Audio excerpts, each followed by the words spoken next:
was that I was doing some work for building bridges in the Wetaskiwin area. That's where Colleen saw what I was presenting and thought it might be valuable to present here. What I was presenting on was why, in my opinion, people are behaving the way they are, and some of the ways that we might be able to reconcile with different behaviors of our own.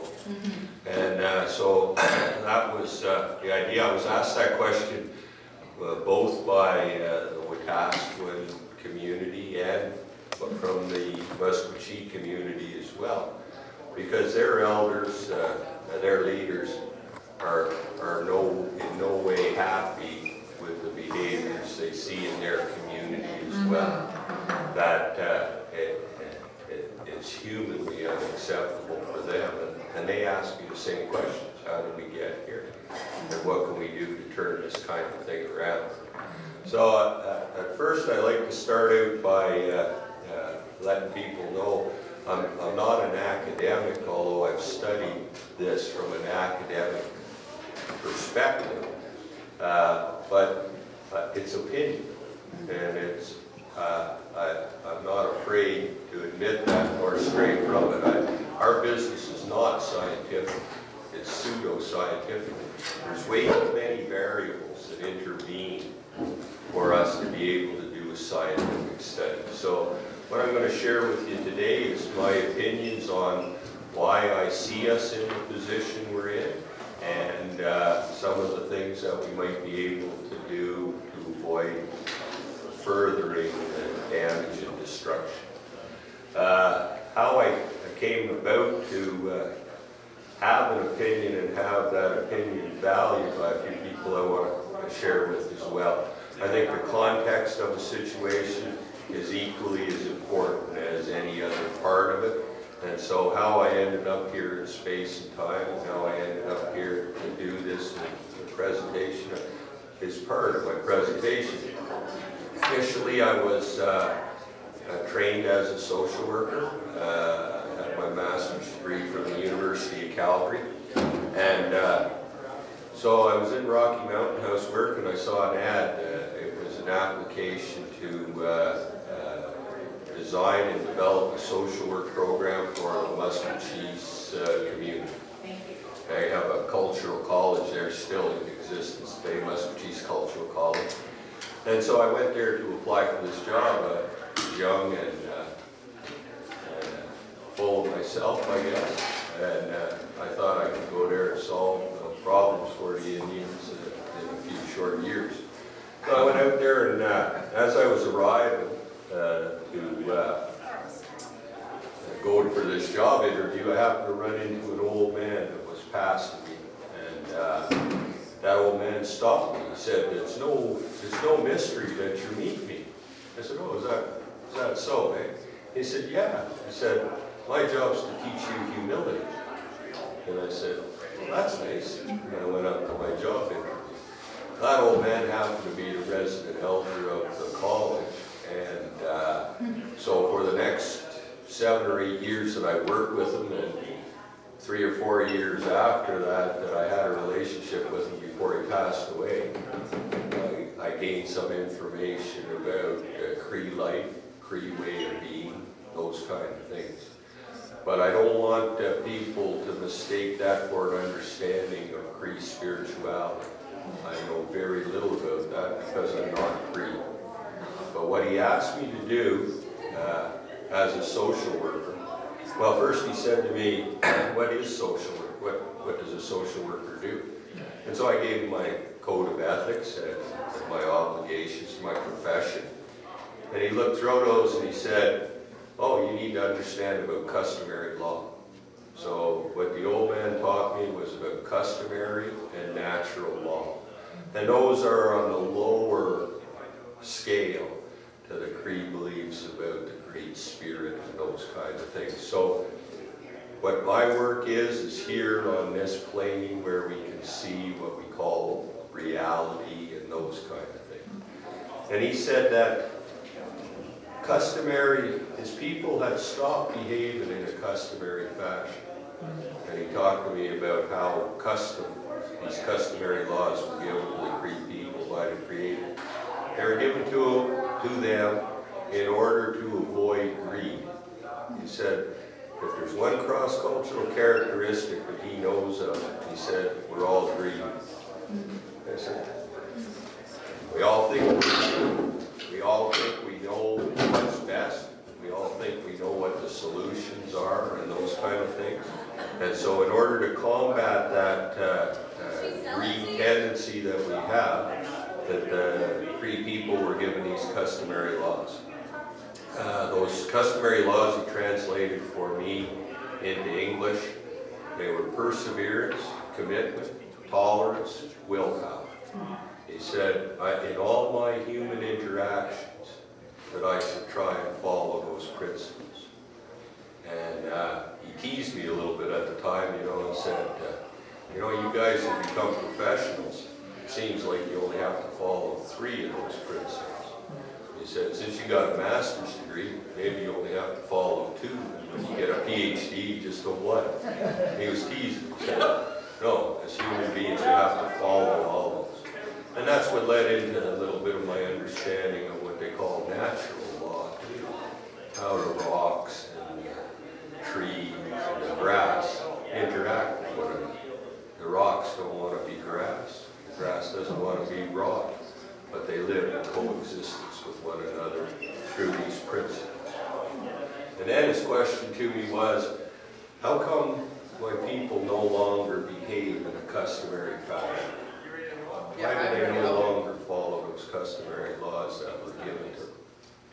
And that was his challenge to me over the years I worked with. Because he realized that they needed social work, professional people to come in and work on human relationships. And what happened? How did all that get destroyed? Where did it get destroyed? And why was that belief system no longer intact? So, the short answer to that question the short answer is stress. When we're put under incredible amounts of stress, we stop behaving in a customary fashion. We become selfish and self-absorbed, and we don't behave with others. It's a social phenomenon. If you see a pack of dogs roaming around, and one of them gets sick or ill, it doesn't keep hanging around with that pack. It goes and hides under the step until it gets better.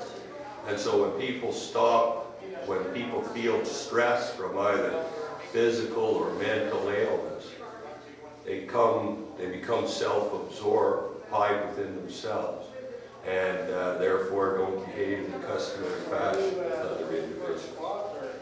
So then my work was to figure out where those stresses come from. And our history is full of those stresses.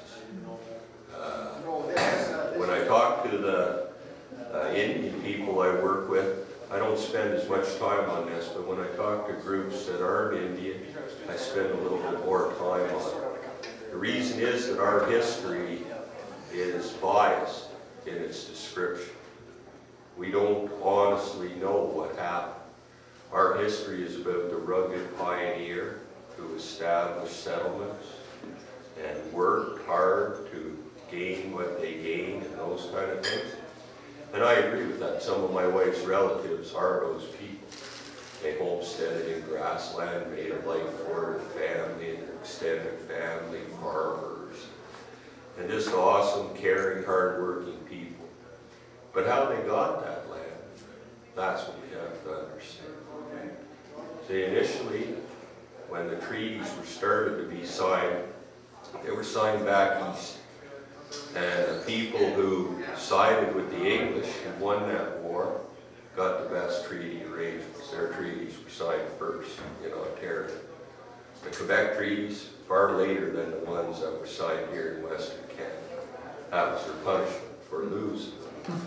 And so treaty was really an agreement between two different populations who worked together. As soon as you get out west, though, there's a very different dynamic. That treaty doesn't apply so much to a nomadic population. Populations in Ontario and in British Columbia, Indian populations, were far more sedentary. As a matter of fact, in British Columbia, they have longhouses, they fish, they establish communities, and all of those kind of things. So, when you try to apply a treaty to a nomadic population, that's where the trouble starts. And so John A. Macdonald had said there's going to be a railroad, and that pioneers were going to get pieces of land, tracts of land, and that something had to be done with regards to the Indian population, who was roaming all over, didn't respect borders, just went hunting wherever they needed to hunt, and fishing wherever they needed to fish. And so something had to be done. So these treaties were signed, but they were in no way advantageous to that Aboriginal population. But what happened before that was murder. Murder, starvation. Before those treaties were signed, we starved people. We hunted people. Matter of fact, I'm using the term people. They wouldn't have even used that back then. Just a couple of years ago, our United Nations debate was whether Indians were people or not. And the Canadian, the US, the Australian, New Zealand governments voted to say they weren't. That's only 5 or 6 years ago. Willie Little. Pardon me? They voted to say they weren't people? Yes. It's because when you take over a territory, if there's people inhabiting that territory, you can't do it. But if you inhabit a territory and you don't consider those to be people, then you can do that. You can take over that territory. I don't know why that should surprise me so much. There was a time when women weren't considered people. Yeah. I don't know what we were then. But Yeah, exactly. you're exactly right. Yeah. And so, you know, not only that, but, you know, that's why, like the resident. I'm sorry? Oh, it's just the history in the Old Testament too. Well, this is our promised land, by the way. Yeah, that's exactly right. And so, you know, the residential school is just not even the end. It's in the middle of all those series of traumas perpetrated on the Indian person. Residential school being one that's become more popular and more evident. But there's even information that I'm looking up now, it's called Project Paperclip, in which the scientists from Nazi Germany were brought over to Canada and the US. Some of them went to work in the space program, and a lot of our rocketry expertise comes from those Nazis that escaped persecution in their country because of their scientific expertise. And many of them escaped persecution because of their social expertise. They'd already experimented on the Jewish population. And some of those experiments, I believe, continued here in Canada. I know some of them happened here in Canada, but the more extreme ones I'm not sure yet. The ones that I'm sure of were that children were given vitamins rather than food to see if they could survive on vitamins rather than food, and they had to use a control group in order to determine that. And since those Indians weren't considered people anyway, it was okay to experiment on them. And so there's issues with regards to tuberculosis. One lady told me that she was in a hospital where there was rows and rows and rows of kids, all with casts, full body casts on. She doesn't know why. She's a kid in that environment. And several series of those traumas perpetrated against the population. And that's where the seeds of complex post-traumatic stress come from.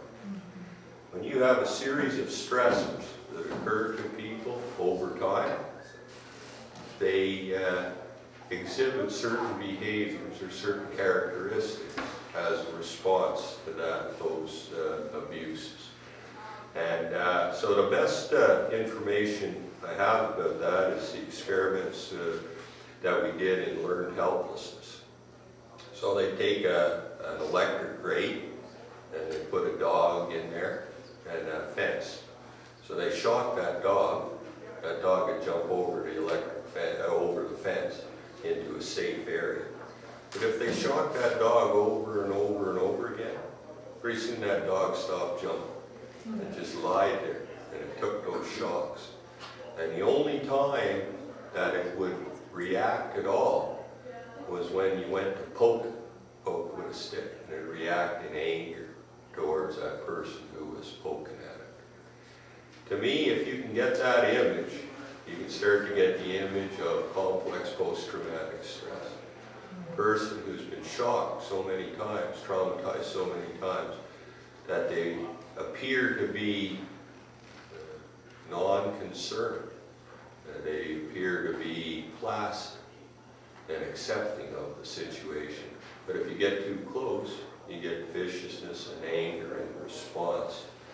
Often, those people who try to show care and concern in those areas, social workers, ministers, etc., will receive some of that. It's because you're close. It's not because they want to hurt you. It's because you're close and because they've suffered a series of abuses and traumas, those kind of things. So, how do we help people that have had that kind of thing occur? How do we help people to recover from it? First, though, I want to talk a little bit about what the old man shared with me about Aboriginal worldview. The reason I want to do that is because of spiritual people I talk to that are in the ministry. Not only were the traumas perpetrated against behavior and attitude, but against religious belief. Their abilities to speak their language, which is a spiritual language, was restricted. Their abilities to perform the ceremonies in which they honored the Creator were not allowed. They were claimed to be satanic and evil and those kind of things. And so those things went underground, so much so that many of that elder I speak about's own people don't understand some of the basis for where their belief systems come from. So the way he tried to help me to understand the difference in worldview was one day I talked to him, I asked him about this kid misbehaving in school, all of those kind of things. I said to him, you know, the reason that this child is having trouble is he's not socialized enough. And the old man said, maybe that kid is socialized too much. He said, you white guys, he said, you only understand one kind of socialization. And he wanted to explain to me that there was another kind. So he started by using the term horizontal socialization. You know, I don't know how he understood those terms. He was a Cree speaker, but he knew English to teach me. And I don't know where it came from, but I was amazed, you know, when he'd say terms like that. I'd say, how the heck did you get that kind of language? And he never answered me, he never know. So, as horizontal socialization, we all go to school at 5. We all graduate at 17 or 18. We all get jobs. So, all of our life is with this cohort group. We even have something called the normal curve that puts us on that whole spectrum, where we fit with our cohort group with regards to intelligence, looks, eating habits, all those kind of things. And if we're at the extremes, we're labeled as not fitting, those kind of things. Even, I tease the kids now, because not my kids, the kids we work with. I've always teased my kids, the kids we work with, about, oh, they want to be such individuals and stuff like that. But they've been so well trained to grow up in this horizontal socialization that they don't even know what individuality is. They think that having one more rip in their t-shirt or in their jeans is a sign of individuality. But they're all still wearing the jeans. They're still wearing the t-shirts. They're all lumped into this area. And the old man said, in contrast to that, there was something called vertical socialization. He said that's what his society was socialized around. And this, he explained to me, goes from the Great Spirit down through the other spirits that they believe in, the Thunderbird, etc. But what he wanted me to focus on was this section, from grandparent, great-grandparent, parent, child, grandchildren. And he said that that vertical socialization has a protocol associated with it. He called it wisdom for respect.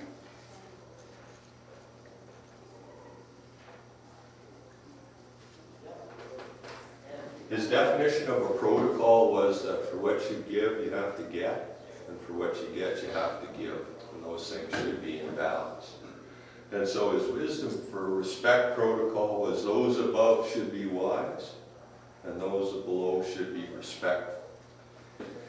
He said that system had almost disappeared in his culture because there's no choice. See, the Western society is full of choice.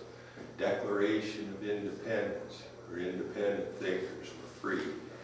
And those kinds of things, they open the world up for choice. Rights and freedoms is what we have. But obligations, responsibilities, they're not in our Constitution. They're not in that concept. And so these kids here, who are expected to sit down and shut up and listen, they don't like to do it anymore. You know, one time I was talking to him about obedience, and I said, "Are you telling me that kids are supposed to be seen and not heard?" He said, "Yeah, exactly, but why do you have that tone in your voice?" I had that tone in my voice because so many kids I work with are abused, beaten, and hurt. And I said, if these kids don't speak up, they're never going to survive. But he challenged me with regards to the tone of my voice because he thought it was a good thing. Adults should have so much wisdom to pass on to their children that the kids should happily sit there and soak that up in a respectful fashion.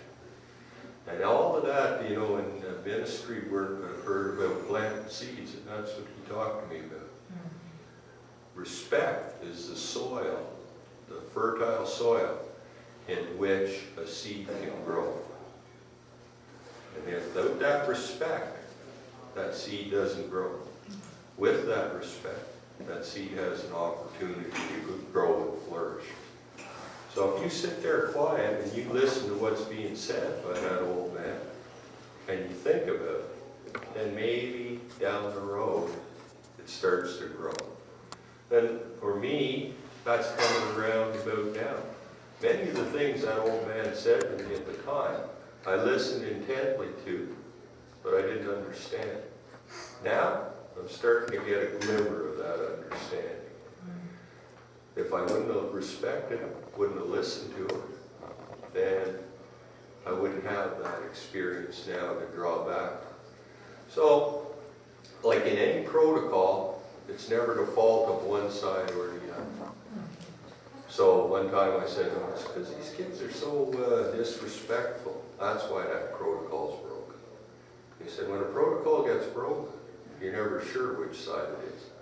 Maybe those wise people weren't wise. Maybe that's why the kid didn't listen. It's one of his theories, was one of his theories about attention deficit disorder too. I said, these kids have attention deficit disorder. He said, maybe the adults aren't saying anything worthwhile to them. That's why they didn't get any attention to them. So we got to examine both sides of this protocol. And see, where we get confused, I believe, where I get confused, it's the Western world that values that top level more than it does that bottom level. For much more, we honor more the person that's supposed to be in the position of wisdom, the top of that hierarchy, than we honor the person that's at the bottom of that protocol. But I think both are equal. Without the wise, you can't be respectful. Without the respect, you can't be wise. And just recently, you know, my mom's passed away 2 years ago. And so I've sort of, and by the way I say it, I can tell I'm not ready. I've been forced into a position of wisdom within my family. I'm not ready for that. I'm not ready because I'm still too selfish. See, the truly wise individual, in my opinion, cares more about everybody else than they care about themselves. I'm not ready for that yet. And so now when I deal with my sisters, I try to emulate that, pretend that I'm do the best I can at it. But I'm still not ready for that position. Many of the people in our Western society glom onto those positions because there's authority and power associated with them. But many of them are truly wise. Many of them are way too young, in my opinion, to be that wise.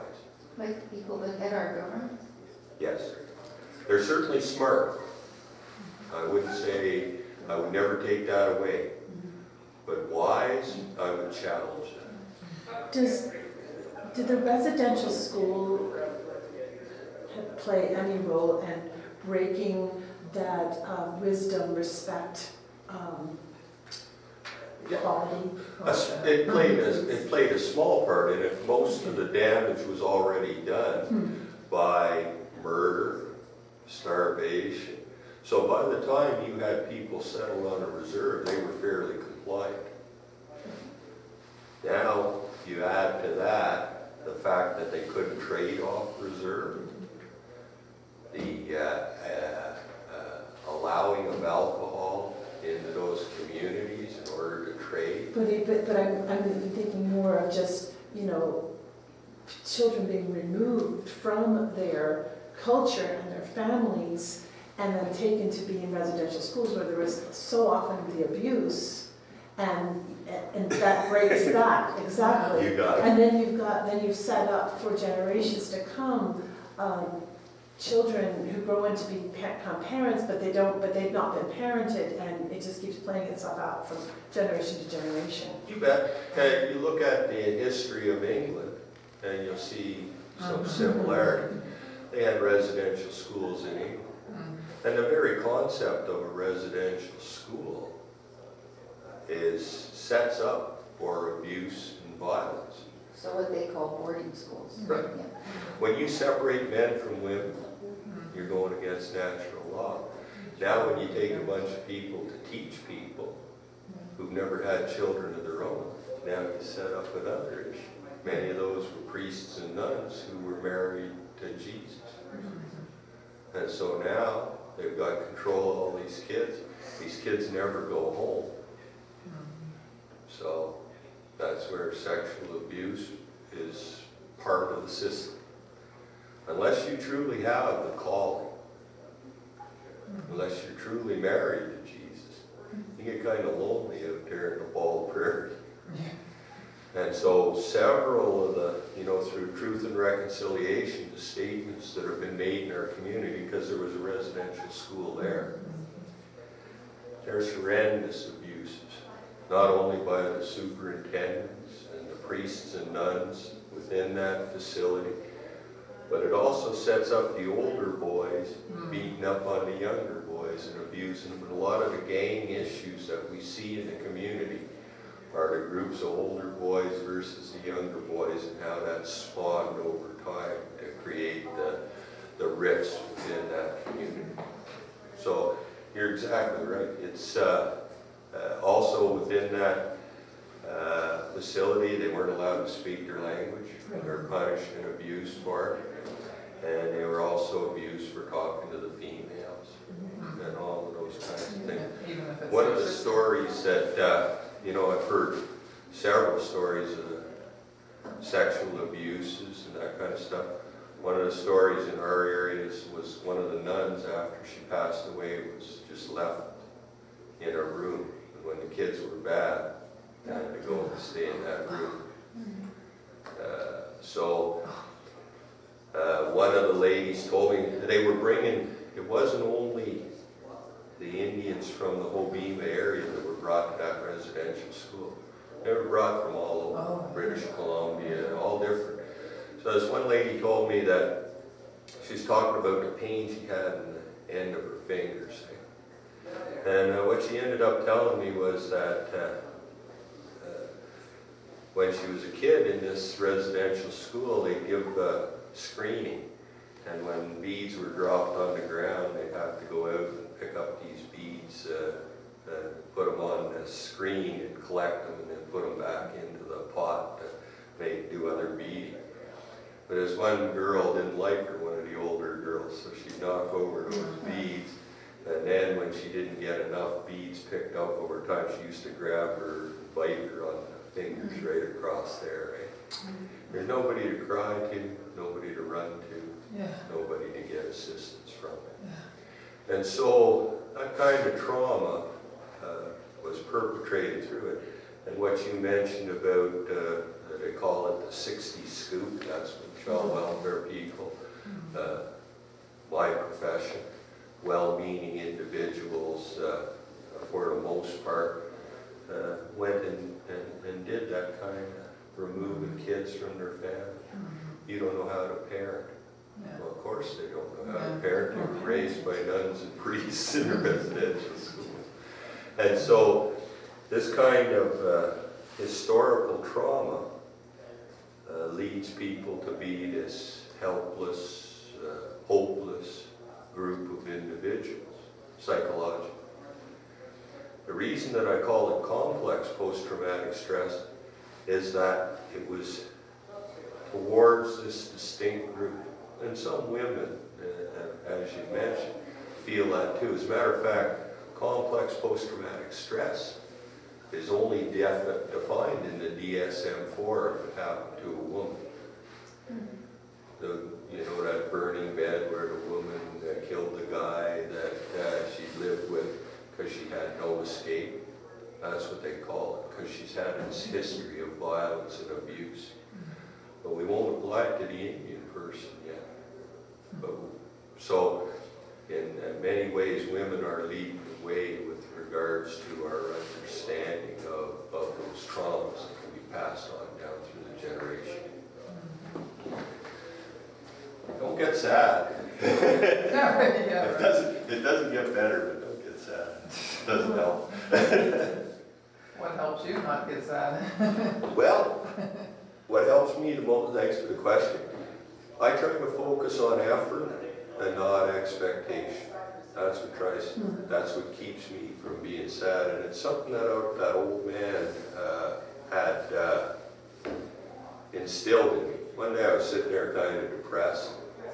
He comes over, what's the matter with you? You know, we're not making any progress, I told him. I've been trying pretty hard, but we're not getting any success. He told me, it's taken 300 years to get to this position. They said, getting better takes about 4 times longer than it takes to get sick. So he said, in about 1,200 years, we'll be back to a protocol situation of equality. So me, I was younger then. Well, why the heck should I try if I'm not going to see anything for 1,200 years? He said, okay, you don't try. Now it's 375 years. Yeah. He said, you do the math, how much longer it's going to be. So since that time, I try without expectation. Yeah. All I can control is my own effort. Yeah. And the best I can do. Also, one of the things he said to me before he died, he said, try and make your word law. What I understand by that is, I control what comes out of this mouth. I don't have to say it. I don't have to voice it. But if I do, I damn well better try to make it a reality. And so, to this day, I fail every single day. Every single day I'll say something that I have no intention of following through on, or no ability to follow through on. I try to catch myself at the end of the day, and I try to learn a little bit more about it. And as I do, I can become more convinced of my effort and less concerned about the outcome. I guess that's the spiritual dimension of my life, you guys, is that I allow the Creator to take over from there. Mhm. So once I've done my counseling work, once I do these presentations, what people take from it, it's up to them. Mhm. As long as I've fulfilled in the best effort I could to do the job I do, that's it. And, I can sleep kind of easily. My wife has a bit of a different opinion. I go to sleep at night, no problem. I say it's because I have a clear conscience, and she says it's because I have no conscience. Oh. So I'm not sure who's right, but depending on the day. I don't want to lead it, like, I just want to make a comment and ask. When I was preparing to go into ordained ministry, I just happened to read a book by a fellow, Mustus. I can't remember his first name, but in that book he was writing about the Cree in Saskatchewan, and he tells the story of a settlement there on a reserve where, now he claims that the Northwest Mounted Police deliberately put smallpox-infected blankets. And when you talked about murder, I mean, it's not that I don't, you know, I just wondered if those kinds of things are verifiable, because you know, as Canadians, we like to think that one of our national characteristics is we're so nice. The older I get, I don't think we're so nice. No, I think we have to explore history. Now, purpose is very difficult to determine. Yeah. But those smallpox blankets were distributed. Yes, There's but no whether it was question. done on purpose, like they Right. did it knowingly, or whether it was, yeah. But some of the experiments done on Indian people Yeah, were by purposeful, and yeah. that was after, right? Yeah. And maybe even some of the psychological, there is some speculation that LSD and those kinds were experimented on within the population as well. So I think, you know, that as we go through this, I want to talk about the attitude that you get when you're traumatized. But it's usually, we'll usually go to one or two perspectives, two extremes. It's all my fault, or it's not my fault at all. Yeah. Neither of those perspectives, in my opinion, are true. They're just easily defensible. And so it ends argument and it ends discussion. Many of my clients will bounce back and forth. One day it's all their fault, next day it's not their fault at all. Neither of those are true. Even though, I'll just use an example of that. When we see a young person usually killed by a drunk driver, right away we say, that guy, it's that guy's fault. He's totally responsible. I don't know how you get that way. There's so many intervening variables in the world that to say this directly caused that, I have a great deal of trouble. Now, is he in some way responsible? Absolutely. But I can't see how anybody could totally be. Did he control when that person left the house? Did he control when he left the house? When a scene comes together, an event comes together, there are so many variables that to say one caused the other, I think I have a lot of trouble with that. I had to apply that in my own life. I was giving out welfare in Rocky Mountain House, and a lady there had her child was no longer living with her, so she wasn't entitled to the same amount of welfare. So when she came in, I told her, you know, your kid's not there, so I'll give you this last check at this amount. Your next check will be reduced by whatever it was. Fine, she said. That night she went and blew her head off with a shotgun. So they send somebody to talk to me. And the guy comes in, he says, you know, you're in no way responsible for that lady's death. I told him, get out of my office, you're an idiot. I got to figure out what my part is in this whole thing. And so I examined it, thought about it. I wouldn't allow myself to go to those black and white areas, stayed in that gray area. And eventually I come to the perspective that I was treating people like numbers. Now, did that cause the death? Or I don't know. But all I have to do to know something is to believe it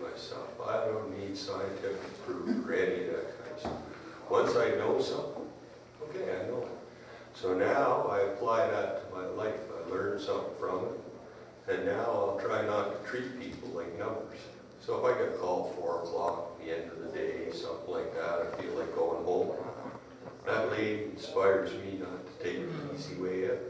So not allowing yourself to hide in those black and white areas helps you to grow and to learn and to develop.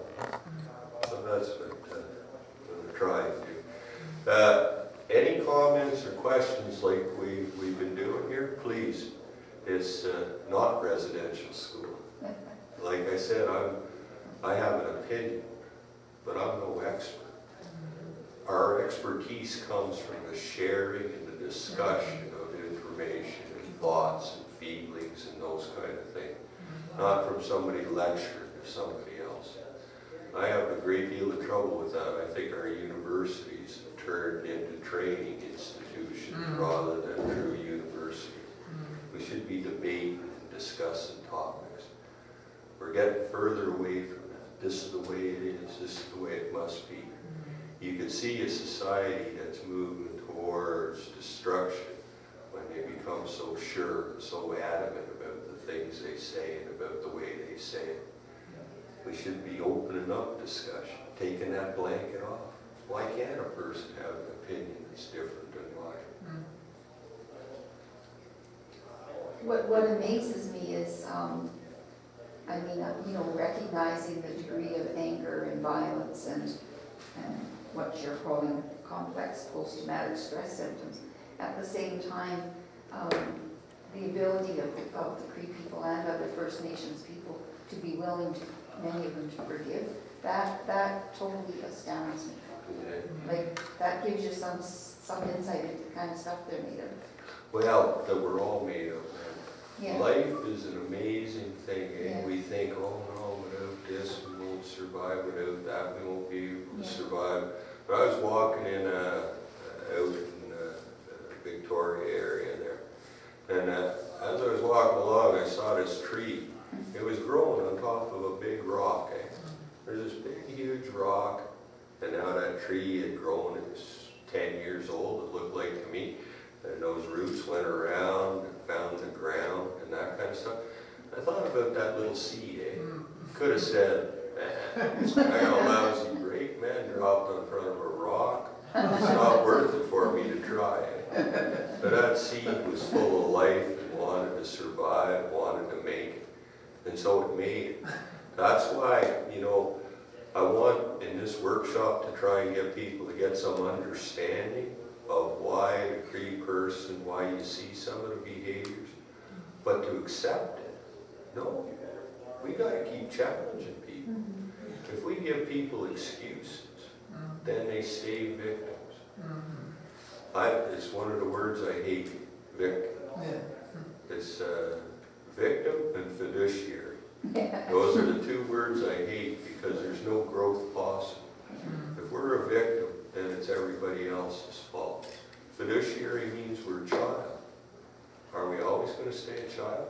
Are we always going to stay a victim? That's what we have to overcome.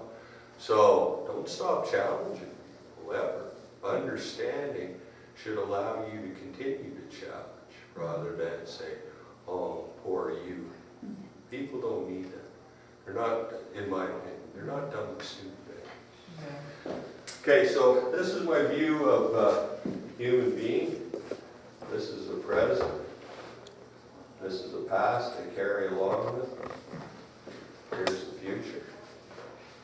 And so I want to explain how when a series of traumas occurs to a person, how it can lead to the kind of behaviors I'm going to talk to you about after. So those traumas that I spoke about, residential school, murder, starvation, forced encampment, those kind of things, they're like stars in our history.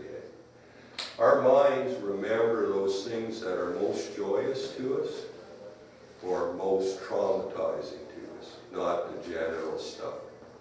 And so those traumas, as they occur, start to fill up our history. They end up filling it up. So when I do a diagram of somebody that's been traumatized, it looks like that. The weight of their past is so heavy that it weighs them down. And so if you can imagine that, you can start to see the behaviors and why people behave the way they do. Matter of fact, one elder gave me the best definition I've had of this. She said, it's like my people are walking backwards into the future.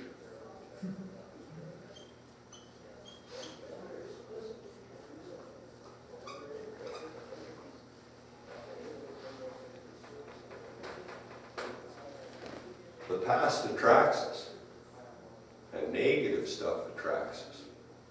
And so, many people that have these ailments, they're like a moth that keeps going around the flame. They know that flame's no good for them, but they can't stop hanging around. It attracts them until maybe they touch that light, hit the ground, burn it. When we're walking backwards into the future, we're going to bump into a lot of things. There's going to be a lot of things that we don't see coming, and we bump into them, and it causes us increased tensions and violence, hurt in the present. The other thing is it has to do with responsibility. We were talking about that before. When we have a series of traumas like that, or if we've had a series of being treated decent in our life, we put the responsibility for our behavior in the past. Several of my clients will say the reason that I'm an alcoholic is my parents were raised in a residential school. That's why we can't accept that. Because now that no change is possible for that individual. My job is in social work is change agent. If a person doesn't want to change, I don't have any work to do. So when that guy says to me the reason that I'm an alcoholic is that I was raised, my parents were raised in a residential school, I let him know, you have good reason to be an alcoholic now. That's the end of my session. Because the change must be taken by that individual. And if I keep arguing with that guy, I say, oh, maybe you want to change. Hey, you didn't read the nominal role. Hey, you may want to do this. You didn't see that nominal role that had my parents' name on it. See, this is a very comfortable place for people to stand. They're not responsible for their behavior in the present. That's what a series of traumas does to a person. But like I said, also a series of joy. In my past is not scarred. I had parents who cared about me, loved me, raised me, treated me well. So when I place the responsibility for my behavior there, it's okay. I'm behaving like my dad. I'm happy to say that. It's only when we need change that we can't live here. So my clients have more strength than I am. They have. Because they have to live here. They have to live here in the present because that's where change is going to take place. Good? See that? And so my job is to try and move them to the present where they take responsibility for their actions and the things they do. And that's hard because now you're responsible. As soon as you become responsible, excuses fade away. I have to move people from reason to excuse to choice. See, if we say it's a reason, that's cause and effect. We're not including all of those other intervening variables that can lead to resolution of things. Faith, spontaneous change, all those kind of things. So, I'll give one more example of that. We grew up in row housing when I was a kid, and when I was born, my dad and mom had a discussion about whether my dad should quit work and they get a new stroller for me, because even back then you got trinkets kids if you went on welfare, special handouts.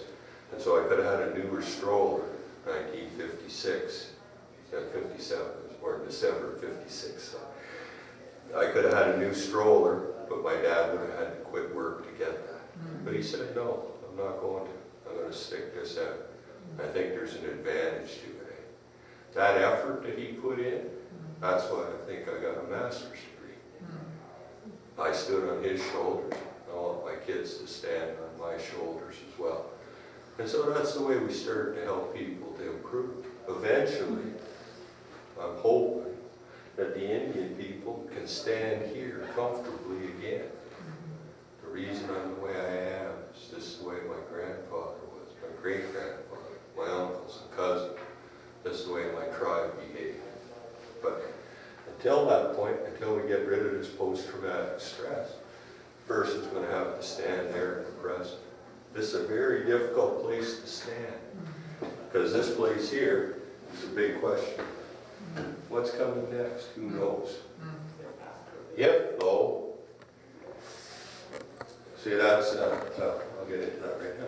Because of these, a person having to stand here, we increase their possibility of killing themselves. Because to stand here and have the fear of the unknown that close is awful scary. The old man said that one of my jobs as a counselor was to try and change fear into faith.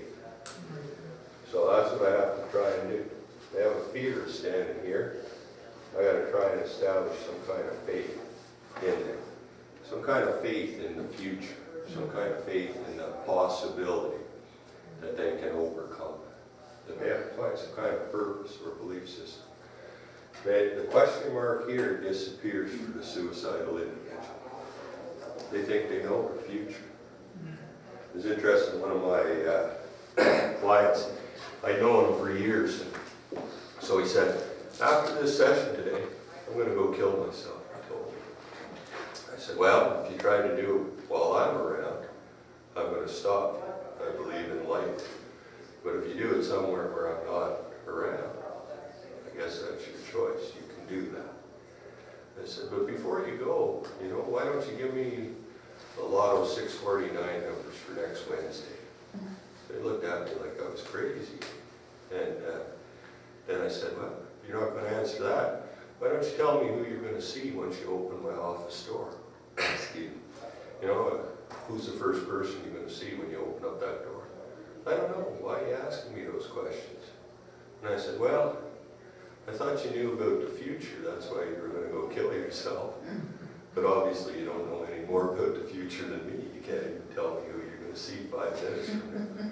So how do you know your life's going to be that shitty forever?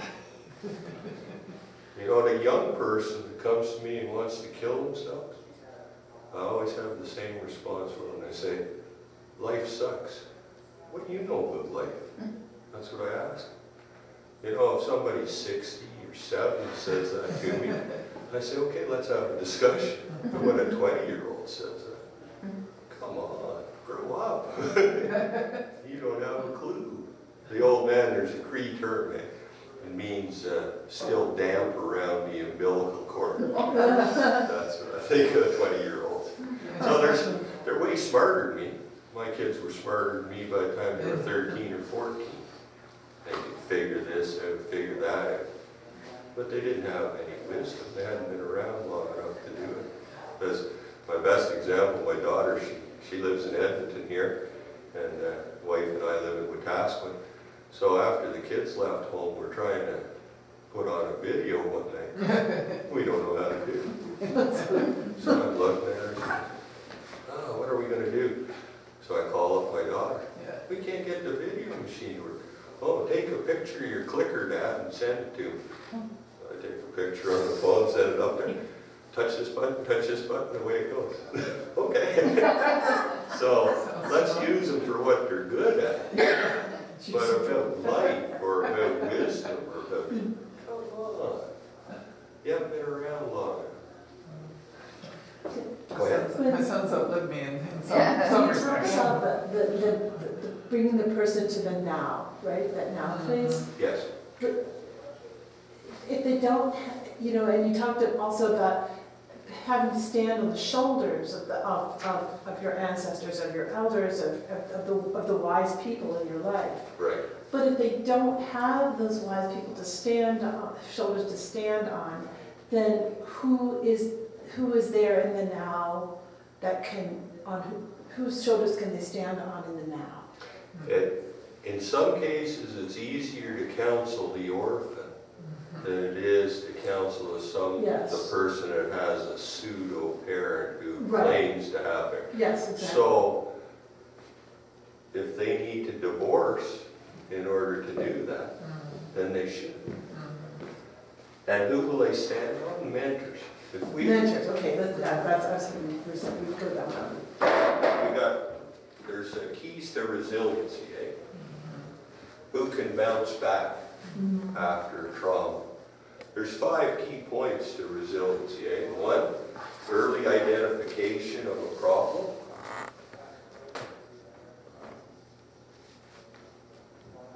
Okay, so, and this is a hard one. You have to have instinct. Hey, my parents aren't doing things right. That's a hard thing to come up with. But some people have that instinctive ability. They're going to bounce back easier. Second one, early identification of a mentor. If that person's doing things wrong, who do I see that's doing things right? See, if you want to do a good Big Brothers, Big Sisters program, it should be an expert that's linking the kids up with the adults. That's where we make the mistake. Yeah. Hey, we know better. Put all the kids in a room. Yeah. Put all the Big Brothers in a room. Whoever picks whichever one, that's the best match for it. Same with... Could you tell me those 2 again? Early identification of a problem. Early identification of a mentor. The earlier, the better. Look at resiliency, sort of like one of those plastic Bobo dolls. If you knock it down, most resilient bounces up quickest. So when we're traumatized, if we bounce back quicker, these are the things. Third one, special talent or skill.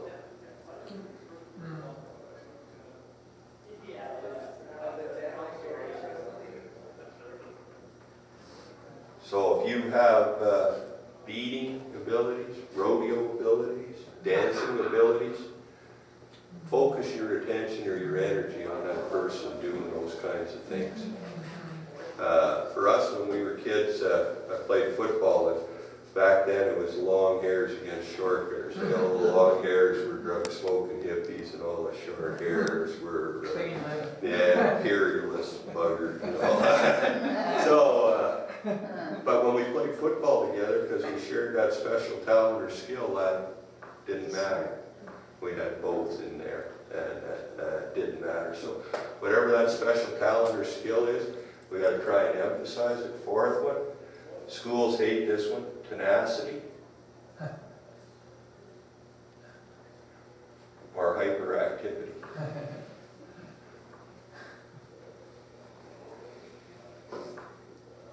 Look how resilient you are tonight. You climbed the line. So, see, Ritalin, it's not for the kids. It's for the teacher and for the other students in that program. The kid himself. And we should be aware that many of the medications we use are social medications, not medications for that individual. It controls them. So the schizophrenic tells me, I don't like taking this medication. I know. I know you don't. I feel different. Yes, you do. I don't like the feeling. You probably don't. Well, how come I'm taking this medication? For the rest of us. The rest of us can live with Not each other. you. Because you can't behave in this fashion. You're freaking out the rest of society. So you take this medication, the rest of society's better. So when we say they're the patient, they're not. We're the patient. If we weren't the patient, we wouldn't be giving them that medication. Tenacity or hyperactivity. It's what keeps kids from being abused. The perverts, they like to find kids who don't have this so they can continually abuse them without any repercussions. One of the reasons that the Indian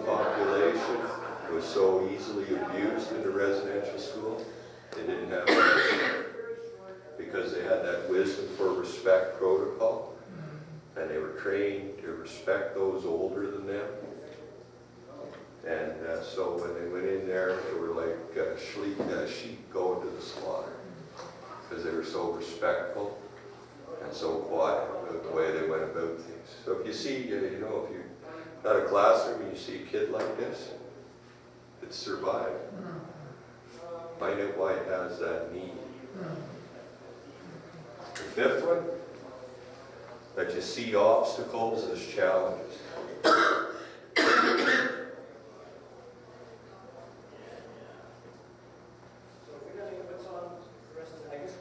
So they're easy to find out, you know.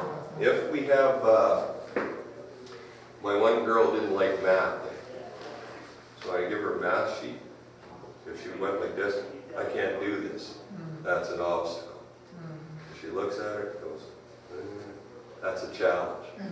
We have people, get people scratching their heads more, because we've created an environment where people are like babies.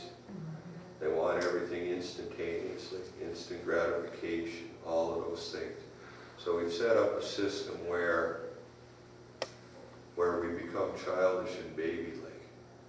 You watch any commercial, it's always the same. You're an idiot because you don't have this, and if you get this, everything's going to be good for you. And we buy it over and over and over again. Those little immediate gratifications. That's why booze works so well in our society. It never accomplishes anything, but it gives you that immediate gratification for 2 seconds, 10 minutes, half hour, those kind of things. That's why, you know, in my counseling work, I have a hard time competing with the bottle. That bottle's available 24 hours a day, 7 days a week, continues to offer false promises. And me, I'm saying, you got to work hard, it's going to take a long time, it's going to be a struggle. What are they going to choose? The booze or the long-term hard work that they have to do to recover? And so when we're up against that competition, we're going to lose the skirmishes. But if the person comes back enough times, how come this is not working? I always get a kick out of all my clients when they'll have alcohol issues, and they'll say, what do you drink for? Oh, because I'm lonely. Oh, so we don't have to talk about loneliness anymore. No, I'm still lonely. No, come on. If they sell that in counseling, I'd be a millionaire. I don't know how those guys do it in the booze industry, you know. It's false, and it never works, and they keep going back to it over and over and over. Right. So, yeah, we went off topic a bit, but I'm prone to do that. She's good. She's videotaped me. She could get 4 different presentations. So these kinds of resiliency things allow people to bounce back quicker and move forward from the difficulties they're having.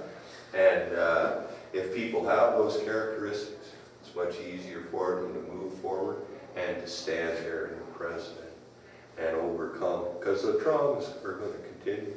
The other thing is that when you recover from something, it's society doesn't acknowledge the amount of effort it took you to recover. My sister's was a heroin addict out in British Columbia for a number of years. And now she's straightened up and sobered up, and she's living just south of us, an hour south of us. So she says to me, geez, you know, some of the conflicts I have now, they're like I'm 20. I said, you are 20, even though you're 40. You took about 15 years off, even though it doesn't feel like taking time off. She took time off from the system. So when people see her, they don't see her as a recovering heroin addict that's 40 years old. They expect that she's gone through the same process as everybody else. She's 40. That's why we have so much trouble with people recovering from alcoholism. It's not to give up the bottle. They can do that. It's all the responsibilities, all the other stuff that floods back in after they give up that bottle. That's what drives them back to drinking again. The substance, I think, is kind of easily beat. It's all the repercussions of that substance that cause us to not want to get better. One of the reasons, struggles I have in working with the population in Hobina, you know, sober up for what? You know, sober up so I can understand that I gotta live 30 in a house, that I don't have enough food, all those kind of things. So if we don't put together sober up with other activities, we're gonna have a hard time. Our society has become very good at dealing with acute stuff. Yeah. At the time of a crisis, man, we got people there. But right after that, too bad. So I've had some of my clients say, you're only concerned about me when I'm suicidal. You're right, no. I'm paid to care. I got so many people that are trying to kill themselves that if you are, say you don't have those thoughts anymore, I gotta move on to the next person. Exactly. We need more preventative and more aftercare services in our community. It's true with the medical profession. Yeah. It's true with the criminal justice. It's true with us as social workers.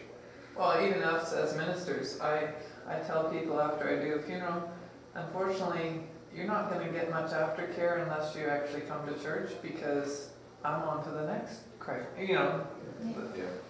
we bounce from crisis to crisis too, in that sense. You know, Yeah. you never have enough time to just do the normal visit rather than the critical visit. Our profession used to be friendly visitors, eh? That's what I think we should be. Now we're in the Health Professions Act, got all these rules and regulations to discuss our conduct and our behavior. I think our foremothers, they'd be flipping over in their graves if they saw what we've become as social workers. We were part of this problem too, you know, we were sterilizing people 20 years ago, 30 years ago. Yeah. You're not worthy to have children. Who the heck are we to decide that? But we did. You know, we thought we knew what was right for everybody. So I want to discuss, I'm doing 15 minutes. I want to discuss some of the behaviors that you'll see associated with this complex post-traumatic stress. And just so that you know, it's different than just post-traumatic stress, because a whole group was attacked. Not just an individual. We can have post-traumatic stress from individual episodes that occur in our life. As a matter of fact, anytime we're traumatized, we didn't want it to happen. And so we go from denial to acceptance. Kubler-Ross has the best stuff on that. Elizabeth Kubler-Ross, she wrote stuff on death and dying. But that process is the same process we go through when something traumatic has happened. But this complex post-traumatic stress was against an entire group of people and over a number of generations. And that's why it's more difficult to deal with. Very similar, though, to the kind of post-traumatic stress you see with Army personnel, etc. It's a confusing of the past with the present and the future.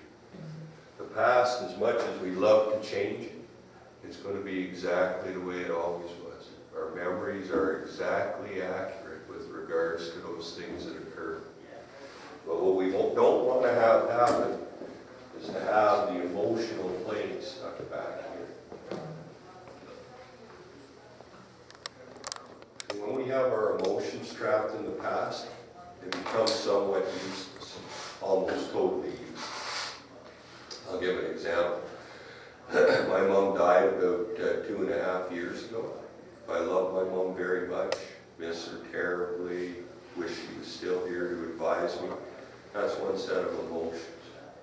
I could have disliked my mom, happy she's not here bugging me on earth anymore. I'm free to do what I want. That's a different set of emotions. But regardless of how I feel about that relationship, if I go back and look at the gravestone, it doesn't change one single bit. It says exactly the same thing. And so, emotion that's trapped in the past becomes debilitating to us. Leads to depression. Why are you depressed? Something that happened in the past. So if you walk out today, it's freezing cold, you're not any more unhappy and it was sunny and warm when you're in Florida. Why? Because your emotions, that emotional plane is trapped here. Where I believe our emotion should be is right here in the present. How do we bring our emotional plane up to the present so that if I treat you guys poorly, I get a different reaction than if I treat you with respect and dignity, vice versa. You do the same, you get a different reaction. So when we're going to make change, change only occurs in the present. We need that person emotionally present to be able to do that. That's why much of the work I do to try and alleviate the past problems for people is done intellectually rather than emotionally. If a person, and they come in when they want to talk about this, they're emotional, distraught, and they want to talk about something that happened back here. I say, no, not now. Why don't you? It's useless.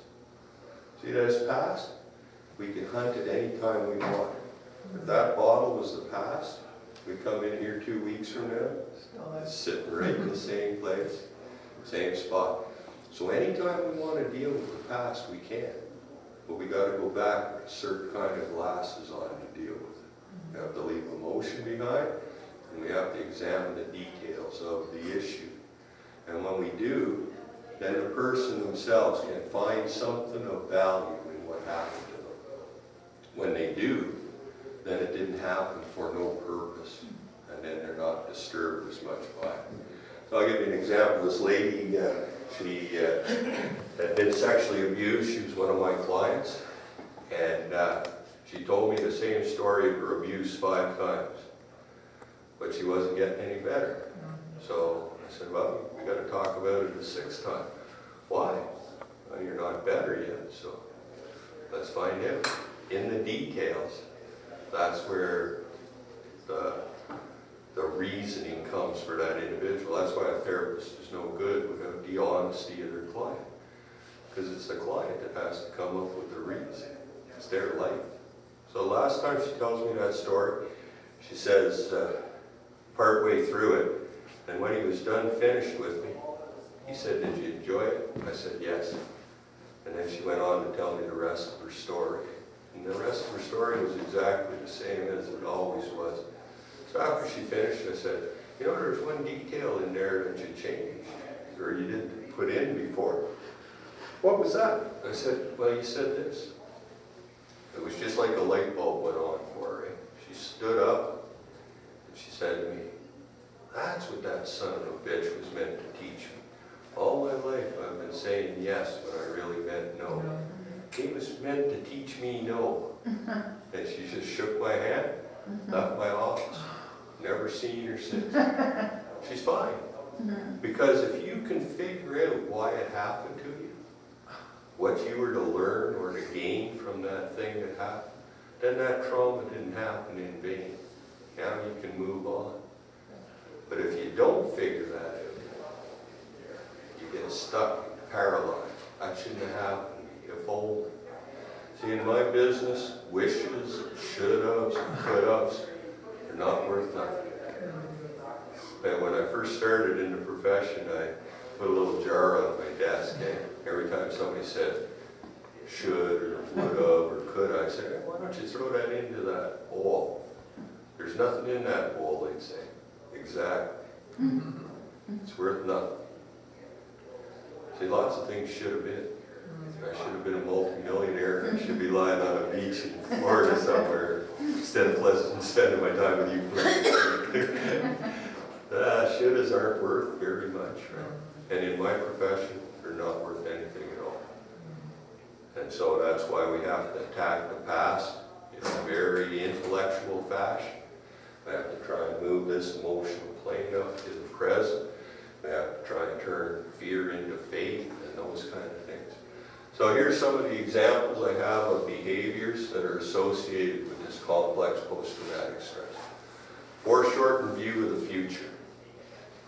If a person's like this, and you're looking to dream, it's very hard.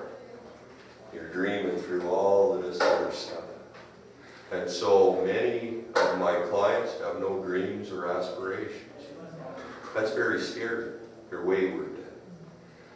When you're wayward, you can be easily influenced by anything.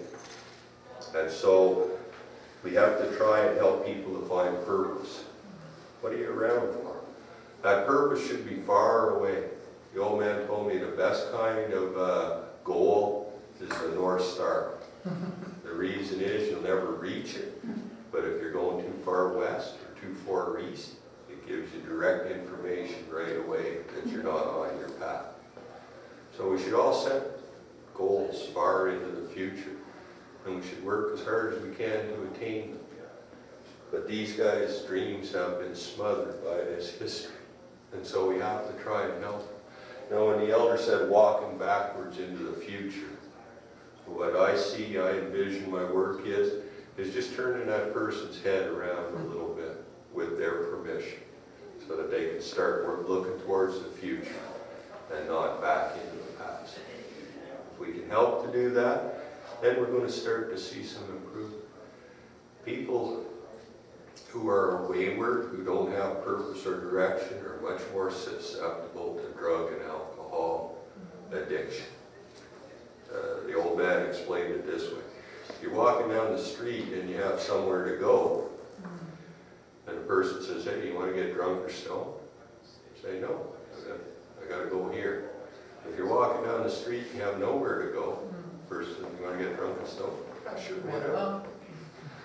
So that's why we have to try in some way to help people have purpose or direction. That's what you guys do in your work. That's what I try to do in my work too, is instill purpose in for individuals. There's nothing wrong with that. One time we were watching that physicist that's handicapped now, Hawking, I think his name is. And the old man watched that. And so he says, geez, that guy's a spiritual man. I said, how do you know that, Gordon? He said, well, because he said the universe has purpose. I know he's a spiritual guy. So purpose and spirituality were always a close link for him. The second one, people who've had these kinds of complex post-traumatic stress experiences and have symptoms need mastery over the present environment. They don't like to lose in the present. They've been battered and abused, tortured so much that they're not willing to give an inch in the present. And so you'll see lots of conflicts between caregivers and the population that has those symptoms. See, me, I'm a professional social worker. I got that designation so I could have mastery over the present environment. The police officer, he wants to have mastery over that present environment. The ambulance person, same thing. So when professionals come into contact with people that have this symptom, you see lots of headbutting going on, and anger, resentment. My daughter gave me a good example of that. I asked them to do some kind of work in the service industry when they were young, just so they could see different people and the way people behaved and stuff. So one worked at McDonald's. She came home, and because she grew up with me, I hope, partly because I don't think she's prejudiced. She said, you know, Dad, almost all the time when we have a conflict at McDonald's, it's an Indian person that's complaining. Do you know why? I don't. People that are hurt need mastery over the present environment. So when they say, damn it, no pickles on the burger, that's what they mean. And they're willing to go to war over that present thing. Me, I just pluck those pickles out, you know, and go on. But that's because I haven't been traumatized through my life. So if you're going to see that butt in the heads, perhaps you can understand where it's coming from. Third one, avoidance of action. People who have been shocked and traumatized over a long period of time don't want to take action, like that dog that just lied there, right? And they'll also be vicious when you poke at them. That's very bad for work, right? Because if you have a workforce, you want that person to show up and go to work. We want them to act in their capacity. And if we want to avoid action, then we don't stay hired very long. So it affects that part. It also affects self-esteem. We only get self-esteem by doing things. And if we don't do anything, we don't have any self-esteem. So I'll give you an example. Where we live, there's a little playhouse. Grandkids go and play there, and that kind of stuff. So there's some trees that were hanging over it, and they're getting older. So I said, I better cut those trees down. Might do some damage to the grandkids. So I go out there, I cut down those trees, pluck it up into lengths, I make a pile. And when I'm done with that pile, I look over and say, hey, I made that pile of wood. I don't tell anybody else, I'm telling you guys, bragging a bit here, but it's to acknowledge I didn't have to do that. I did it. And my opinion is that the Creator will put ideas in our head. But whether we action those ideas or not, that's up to us. And if we do action them, we should give ourselves some credit for taking that action. So, you know, the old man used to get the biggest laugh out of this intellectual property. It always made him laugh. Well, how did they think of that idea? Why is it theirs? Because it was put in their head? Did they create the idea? No.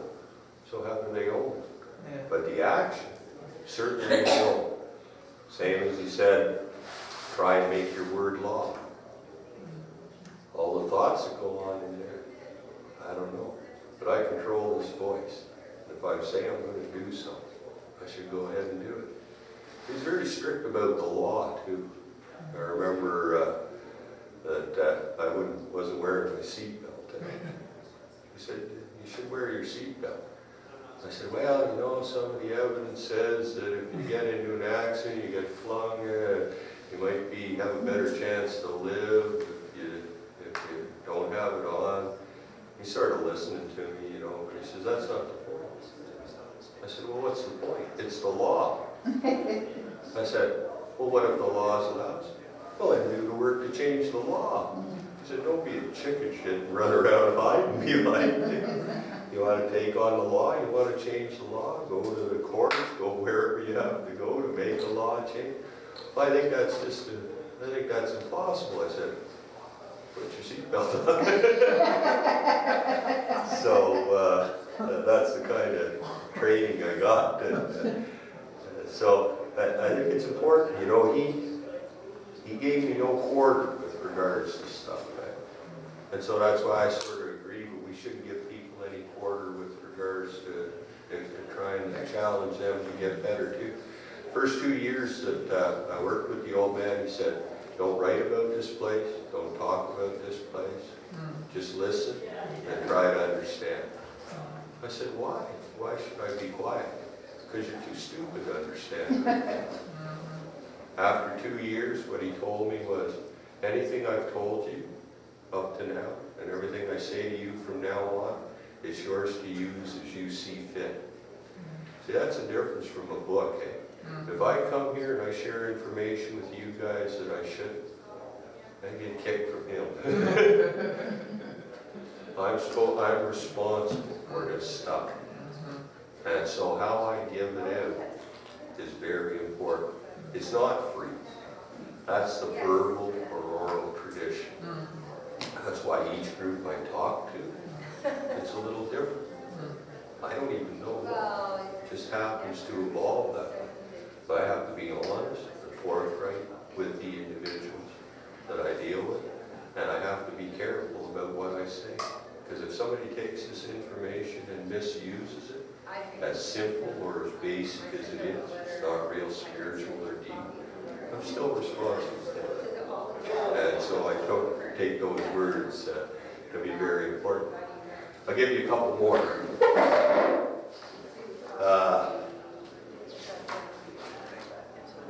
Diminished interest in social participation. So we only get groups of Indians together often to protest or to agree. But for family reunions or something like that, very rare. That social structure has been broken. And I tell I have a family reunion. One old lady I was sitting with, her son that died. And so we're sitting there and all the kids are making sandwiches, running around, getting stuff ready. And so I said to her, you should have a family reunion sometime. She said, I can't get all my family together. And maybe the smart ass I have, I sort of looked around the room like that, eh? She swatted me in the arm. I mean for things like that. So people don't get together for social occasions unless it's negative. One last one, reactivity. When people are in a constant state of stress, they become reactive rather than contemplative. And so that sympathetic nervous system is in full flight. Our breathing is shallow, our eyesight fixed, and we're ready to be reactive rather than contemplative. It's like taking Highway 2 versus taking Highway 2A. And that's what I try to do. I try to get my clients to take a little trip on Highway 2A, where they can contemplate or think, and those kind of things. I just want to share some of the solutions I see. This will be on video and I'll mail out. Colleen asked me if I had something prepared. I don't, but after I've done these sessions, I'll write up something about how I've talked to everybody. I'll send it to her and she'll distribute it to all of you so that you don't have to take notes. Maybe your notes will be better than my memory, in which case it's good to have some, but I'll send all that stuff out. So I'll just run through these quickly. The first one, I think we have to break the silence, both within the Aboriginal community and the Western world. We have to accept what we did, why we did it, and to move forward from that perspective. And similar with the Indian population, there's a huge sexual abuse problem in the community I work with. They have to break that silence, and then we can start to move towards resolution. So I think that's the most important thing. Don't be afraid to admit that we did some of the things, or our ancestors did some of the things. It'll take about 4 times longer, the old man said, for those who've been abused to overcome the abuse than it did the abuser. So I never abused anybody in my generation, never abused any Indian people. So that's one generation for me, so I'm saying, hey, what's the problem with you Indian guys? Can't you get over it? They will. 3 more generations. It takes about that much longer. So we're going to have some kerfuffles over the next little while. We shouldn't back down from our perspective. We don't mean that. We're not going to do that. If we get our real understanding of history, we can stand on firmer ground to do that. Encourage dreaming and skill development of the population. Have dreams or aspirations. Find a purpose for what you do. And if they can, they won't stay wayward. So anything you can do to encourage people to dream and to develop their skills. Encourage grounding, language and cultural development retention. Many of the young Indian kids aren't learning their language. And in that language is their spirituality. And if we can help them to get that, then we can help them to overcome this problem.